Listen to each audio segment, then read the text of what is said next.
Draft day is finally here. It's June 22nd. No more rumors, no more smoke screens, no more guessing. We find out tonight who the Detroit Pistons are selecting with the 5th overall pick. We're going to talk about all of this in today's episode of the Locked On Pistons podcast.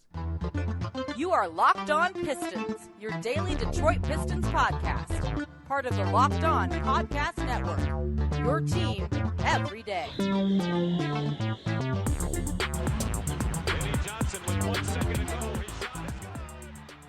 What's the deal? Welcome back to another episode of the Locked On Pistons podcast. Per usual, I am your host, Kuka Hill. You can find me over on Twitter at Kuka Hill. I want to thank you guys for making Locked On Pistons your first listen of every single day. We're free and available on all your podcast platforms. If you haven't already, hit that subscribe button at the YouTube channel or leave us a 5-star review on whatever podcast platform you're listening to this on. It's another great way to support the podcast. And today's episode is brought to you by Birddogs. Go to birddogs.com/LockedOnNBA and they'll throw in a free custom Birddogs Yeti-style tumbler with every order. As you guys know, today is the day. Today is draft day. We've waited long enough. It feels like it's came pretty fast, you want me to be honest. But draft day is officially here. We're going to talk about that a little bit later. We'll talk about potentially a reunion with the former Piston. We'll talk about that and some larger takeaways from that rumor. And then lastly on the podcast, we'll give our final predictions ahead of the NBA draft.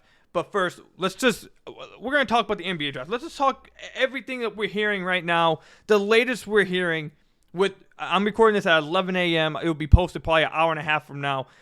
So probably 8 hours ahead of the draft. So if you go on FanDuel has Ausar Thompson. Now, just 2 days ago, Ausar Thompson was plus 390 to be the 5th overall pick. 2 days later, he is now minus 160 to be the pick at 5 for the Detroit Pistons. The next closest is Jarris Walker at plus 340. The odds have completely and utterly shifted to Ausar Thompson being the pick at the 5th overall pick for the Detroit Pistons. And if you look at just about yesterday, we had ESPN's mock draft come out. We saw The Athletic. We saw Yahoo. We saw all different types of mock drafts with different types of intel in them. And all of them had Ausar Thompson going 5 to the Detroit Pistons. Everything's completely flipped, and everyone seems to be set in on Ausar Thompson being the 5th overall pick for the Detroit Pistons. So does that mean I believe it's a done deal? The Detroit Pistons, we know who they're picking. It's over with? No. I don't think it's absolutely done with. I will say this. With all the things that we've read over the last few days, with the odds shifting, with what we've seen from Jonathan Givony on ESPN, what we've seen from the beat writers, what I've heard behind the scenes over the last few days, I will say that everything does seem to be pointing at Ausar Thompson. However, I'm not willing to go all the way over and say that the Pistons are selecting Ausar Thompson or 100% guaranteed because, one, this could all be just smoke screens.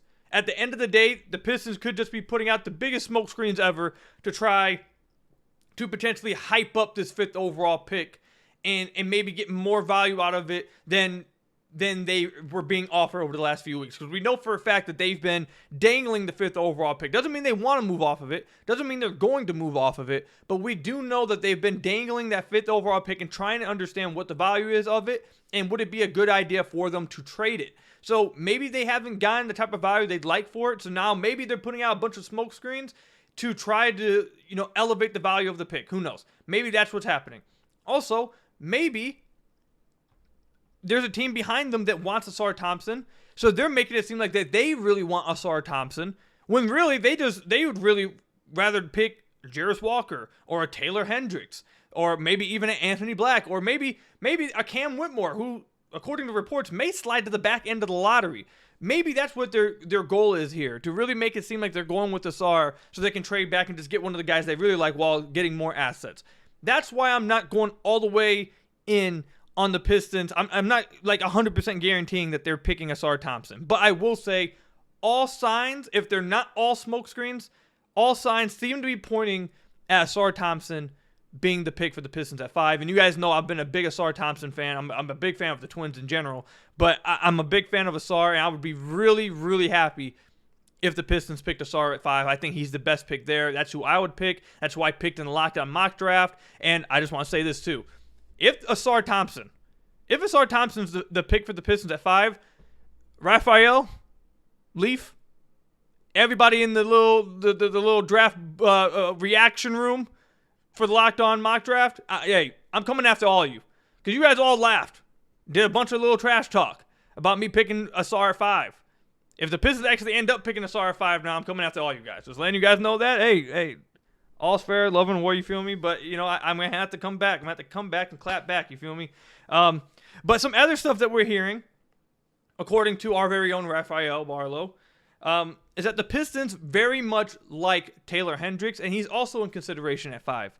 So I would not like Taylor Hendricks at 5. I think that's a reach. I don't think that you need to get him at 5. Now, again, there's a certain point when it comes to the idea of reaching that if you really have identified this guy and you just think he's flat out better than everyone else, then, I can't blame you as much for reaching on him. But I don't think he's the best option at 5. And 2, I think he's going to go a little bit later than the 5th overall pick, which leads me to the next thing, which is if the Pistons really, really like Taylor Hendricks, which we heard behind the scenes that the Pistons really, really liked Jalen Duren last offseason at the draft. But they ended up picking Jaden Ivey, and what'd they do? They ended up trading back up for Jalen Duren and got both of their guys. So is it possible that the Pistons will pick Ausar Thompson at 5, and then Troy Weaver gets extremely aggressive and tries to find some type of way to move up and then get Taylor Hendricks and leave the draft with both of his guys? We know that I know that I've heard that the Pistons do want to get another top 20 pick. They would like to get one. Doesn't mean they're going to. Doesn't mean the opportunity will arise, but they want to get another one. We've listened to Troy Weaver and his presser talk about how he has identified a lot of guys in this first round that he really likes. We've heard from the beat writers. We've heard reports that the Pistons or not just the Pistons, obviously, but Troy Weaver specifically has identified multiple guys that he likes in this first round. And if we've seen anything from Troy Weaver that we can bank on through his time with the Pistons, is that if he sees a guy that he likes, if he sees someone that he wants in this draft, he will go get them. In his first draft, Killian Hayes, Sadiq Bey, Isaiah Stewart. And then even, I guess if you want to count Saban Lee. Then you got Cade and Isaiah Livers. Didn't make much of a trades there. But then you got Jaden Ivey, and then he trades up and does some kind of circus act here to get Jalen Duren. This is a dude who is extremely aggressive. And what's the saying that he's had for a while now? My clip's always empty. Like, he is definitely, if he really wants Taylor Hendricks, his clip will be empty. Now, I don't know how they'd be able to pull it off. I truly don't. Because I think Taylor Hendricks will probably be going like 9th, like from that 9 to 11 area. I don't think he goes 6, 7, or 8. I think he's going somewhere between 9 and 11. I could be wrong, but that's where I'm projecting him to probably fall to. So that's Utah, Dallas, and Orlando. Now, would Orlando trade, if Hendricks is there at 11, would Orlando trade 11 for Bojan and 31? Probably not. It's tough. Once draft day gets there and the time's on the clock and you're looking at it, maybe teams, buy into Bojan's price a little bit more. Because Bojan's really the only kind of asset that they have. I don't think Dallas, we've heard about Dallas potentially taking Dallas 10th. Tim Hardaway Jr. Maybe the Pistons have to take another bad contract with it. Maybe they have to take THJ and Davis Bertans for Bojan and 31 just to get the 10th overall pick. Maybe the Pistons have to throw in their 2029 first-round pick protected because that's the closest one that they can offer. Maybe that's what they're going to have to do. I would not be shocked if that's something that they end up doing. I wouldn't be shocked if Troy Weaver uses the 2029 first-round pick, protects it to try to get back up into the first round and get one of his guys if it is Taylor Hendricks. Like, I'm not going to be shocked if that's what he does because Troy Weaver has shown us that he is aggressive on draft day. And if he's identified 2 guys that he really wants, and it's Ausar Thompson and Taylor Hendricks, heck, maybe it's not even Ausar at 5. It could be Jarris at 5. But either way, if he's identified 2 guys that he wants, I'm not going to be shocked if he pulls off everything he possibly can to get in range of picking that guy. So we'll see what happens, man. It's going to be interesting. We've already got some crazy trades happening over the last few days. Porzingis to Boston, Marcus Smart, heart and soul of the Boston Celtics, being traded to the Memphis Grizzlies. there's a bunch of stuff that's about to pop off. Maybe even Dame gets traded tonight. The 3rd overall pick gets traded. Maybe the 2nd overall pick gets traded. There's going to be so much stuff that happens tonight, I think. It's going to be a lot of fun. So stay tuned for the draft tonight. Can't wait to see what happens. When we come back, we'll move off the draft just a little bit and move forward into the free agency a little bit and talk about potentially a reunion with a former Piston. Some rumors have started circulating about the Pistons being interested in a former Piston. We'll talk about who I'm talking about when we come back. But first, I've got to tell you guys about one of our sponsors, Birddogs. Birddogs makes you look good. Birddogs stretch khaki shorts are designed to fit slimmer through the thigh and leg to give you a truly sculpted look. Birddogs shorts do the exact same thing as Lululemon, but fit way better. They fit way better than the regular shorts. They are made of stiff, restricting cotton. Birddogs fixed this issue by inventing cloud knit fabric that looks just like khakis, but stretches so you get a way slimmer fit without having to sacrifice movement. Birddogs use anti-stink sweat wicking fabric that keeps you cool and dry all day long. Go to birddogs.com/LockedOnNBA for a free Yeti-style tumbler with your order. Again, Birddogs are amazing. They feel so great. They're so comfortable.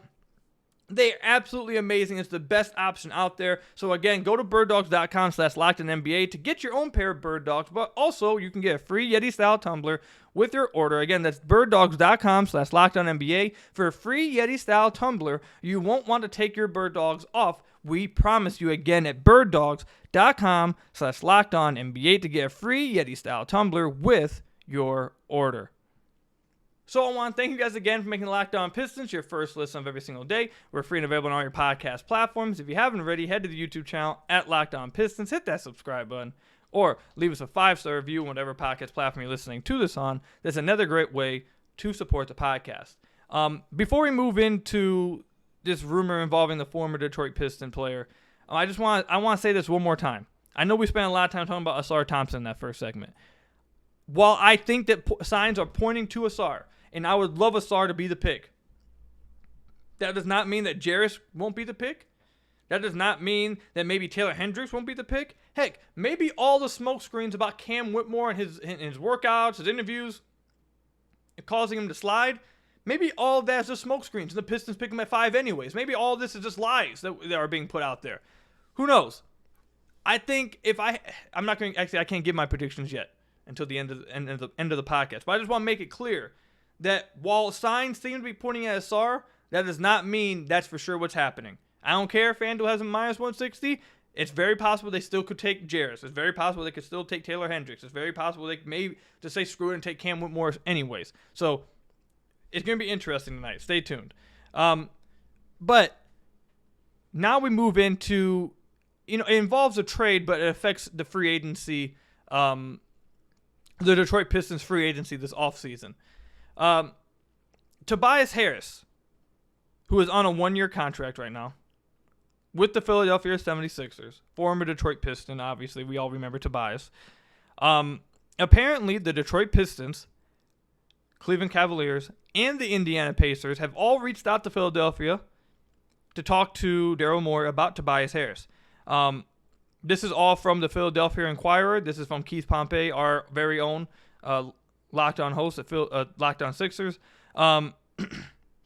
So what's interesting about this is that I've mentioned Tobias Harris as a target for the Detroit Pistons on the podcast before. We haven't spent a lot of time on it, but I've mentioned him as a target before on the podcast. And the takeaways from this is, one, I'm happy that I've heard the Pistons are doing this because this means that me and the Pistons seem to think a little alike.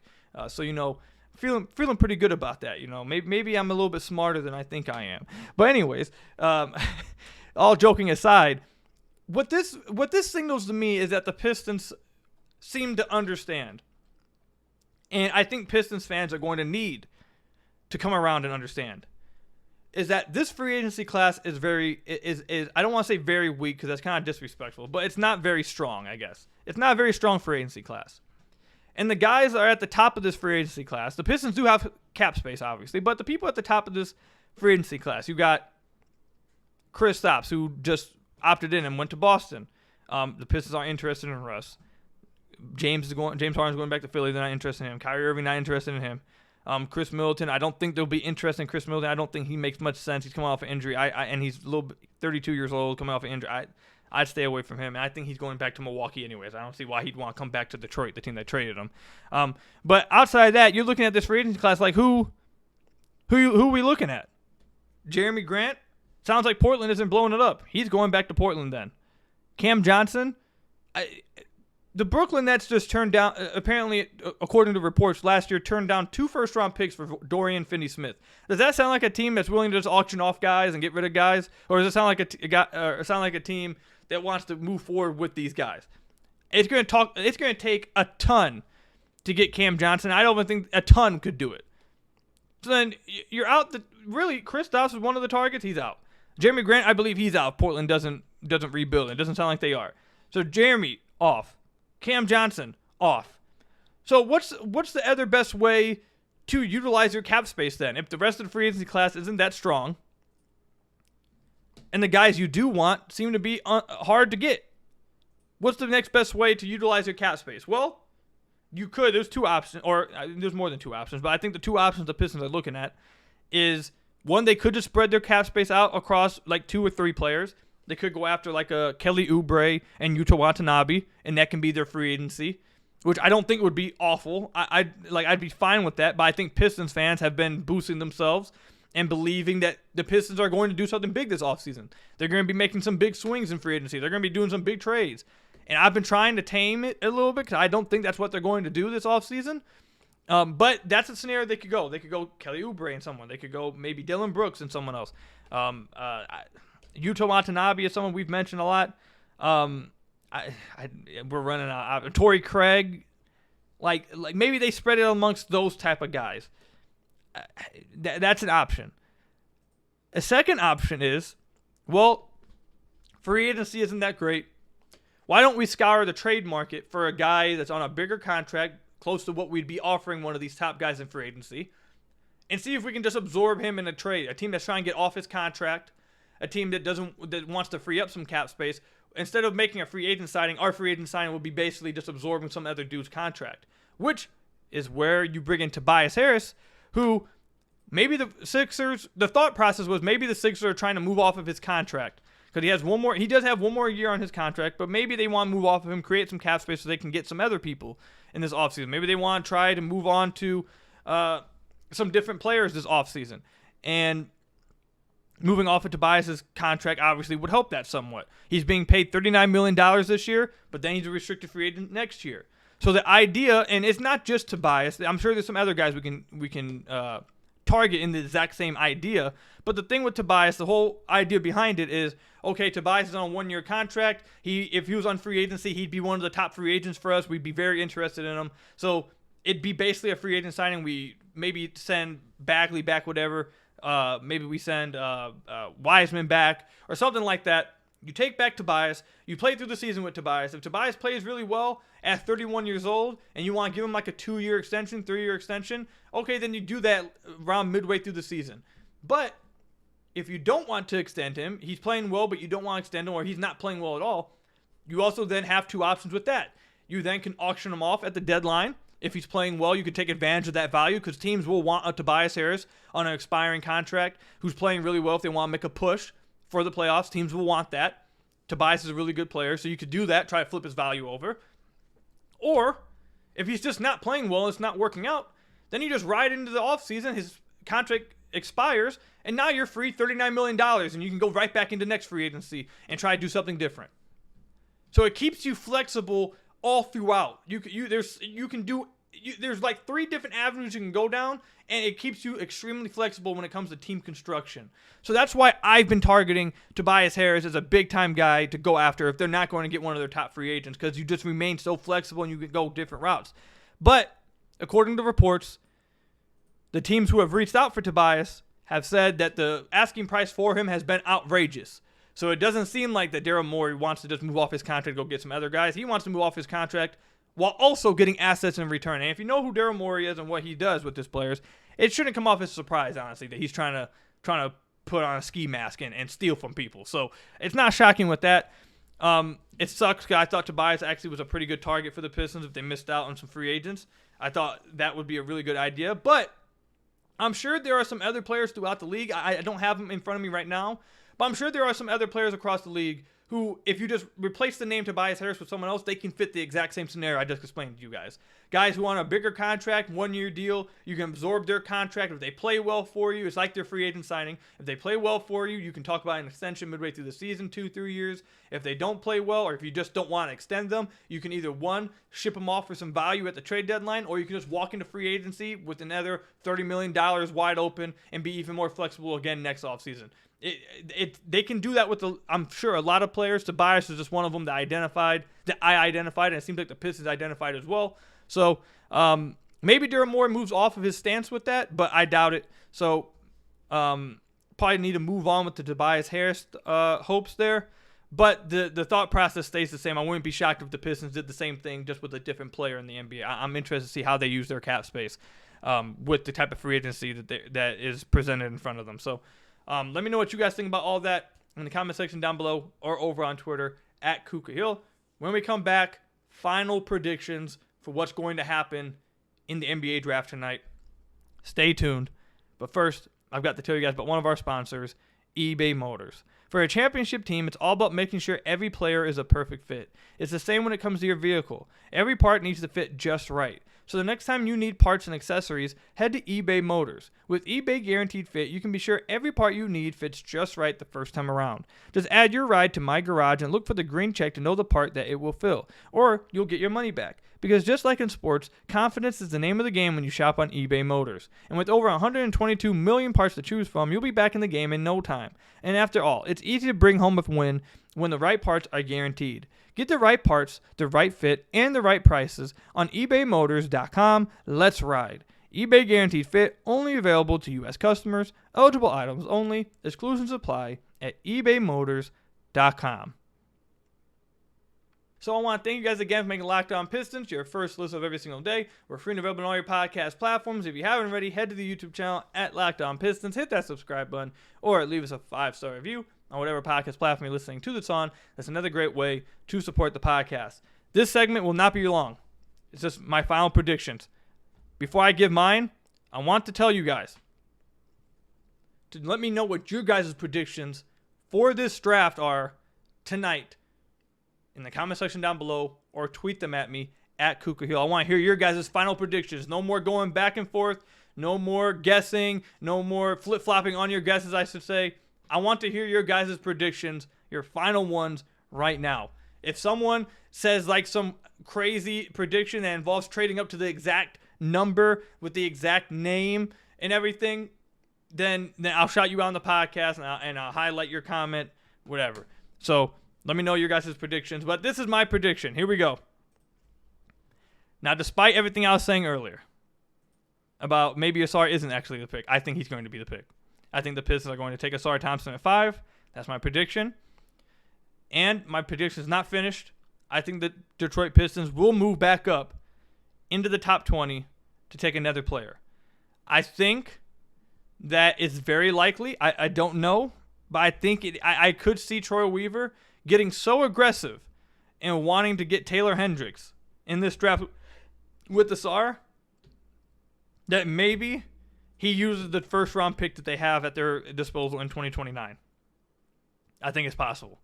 He could trade a protected 2029 first, along with the 31 overall pick, along with Bojan, to try to get up to maybe 9 with Utah, to maybe 10 with Dallas, 11 with Orlando. Heck, maybe even 8 with Washington. I don't know if that would get it done. Maybe that 29 first for the Detroit Pistons wouldn't be valuable enough. I think maybe it could be. I'm not sure. But I won't be shocked if he uses that first round pick to get a guy he wants here. And then if that's not it, if he doesn't get Taylor Hendricks and moves up with the pick, I think a more specific prediction, because I kind of played it safe right there. More specific prediction. I think the Pistons trade with the Lakers at 17. I think the Pistons trade Bojan in 31 for 17 and Malik Beasley. I think that's what happens tonight. So they take Ausar at 5, and then they trade with the Lakers at 17, and they get their guy. We'll see what happens. But that's my prediction. Let me know what your guys' predictions are. comment section down below or over on Twitter at Kuka Hill. This should be a fun night. Can't wait for draft night, man. Can't wait to see what happens. Can't wait to see what kind of trades happen. I'm wondering what's going to happen at the top of the draft with Charlotte and Portland. This is really going to be interesting, man. Really going to be interesting. So we'll see what happens tonight. Have fun wherever you guys are watching. You guys watching it with friends, family, whatever, going out. Have fun watching it. Thank you guys for making Locked On Pistons your first listen of every single day. Free and available on all your podcast platforms. Hit that subscribe button to the YouTube channel. Leave us a 5-star review on whatever podcast platform you're listening to this on. Until next time, I'll see you guys later. Peace out.